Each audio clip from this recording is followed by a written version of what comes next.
Irish demon behind November hack of DeleteLawz.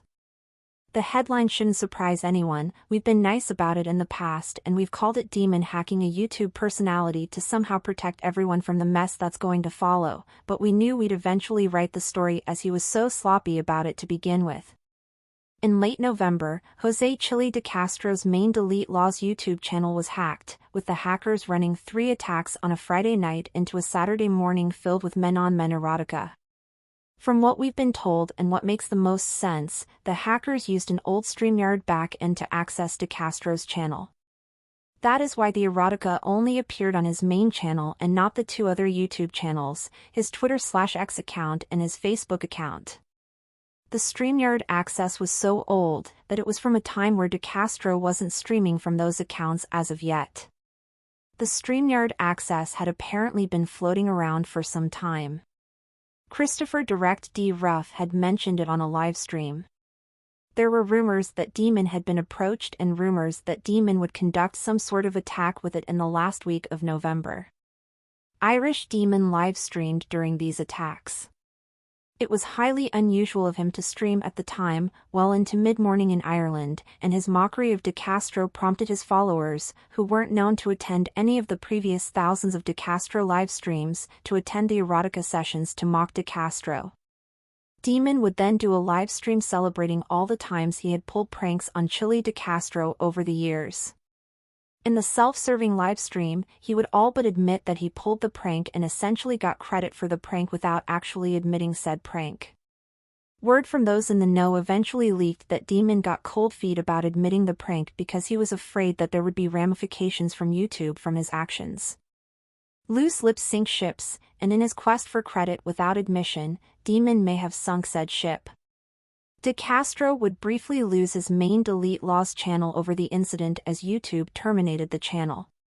This was the apocalyptic scenario that de Castro had attempted to train his followers for, and a potential windfall as de Castro's finances were a mess as his attempts to rebrand and to leave for other platforms had all failed in the same month.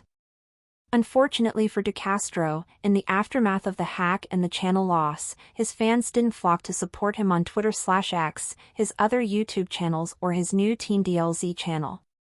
Some of the hardcores were unhappy, but no one was really out for blood and vengeance in the name of Chili de Castro.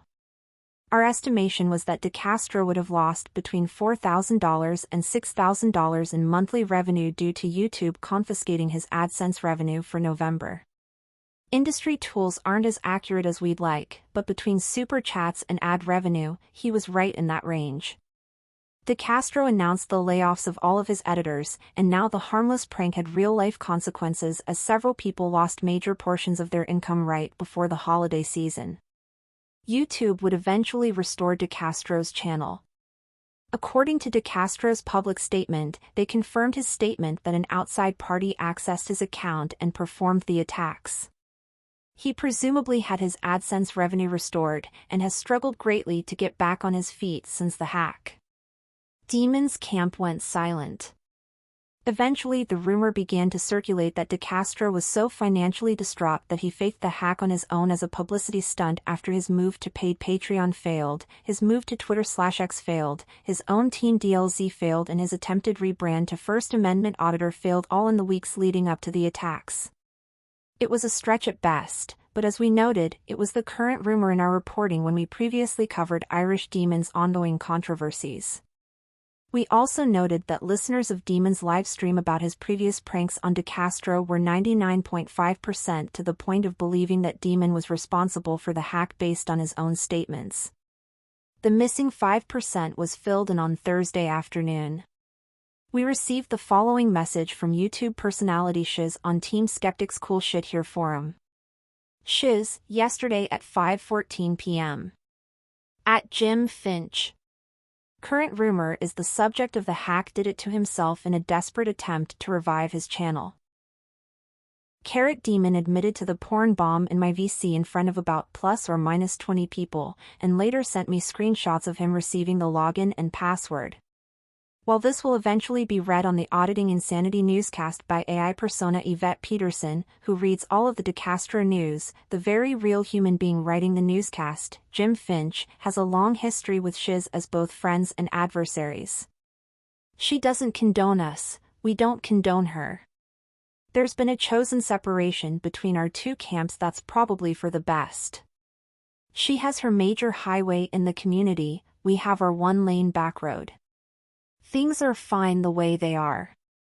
Due to the animosity between the camps, communication wouldn't have normally happened, and now it has, in the most public of forums. The communication wouldn't have happened unless she had the screenshots of the event and proof that the events happened. Her statement backs up the accounts we've been told about, and again, fills in the missing 0.5% of the story.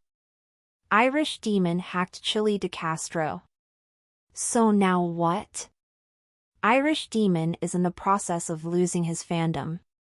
His own controversies are about to get major exposure as Shiz has an exposé planned featuring the people he directly hurt through his non-DeCastro-related actions. His camp, or a handful of accounts with Irish in their YouTube names, went on a brief counterattack yesterday, hitting our channel with negative comments on previous coverage of Demon. But it may be too late. The damage he inflicted to his own reputation is permanent to many former fans. There are also the legal ramifications of his actions. His prank was hardly a harmless thing.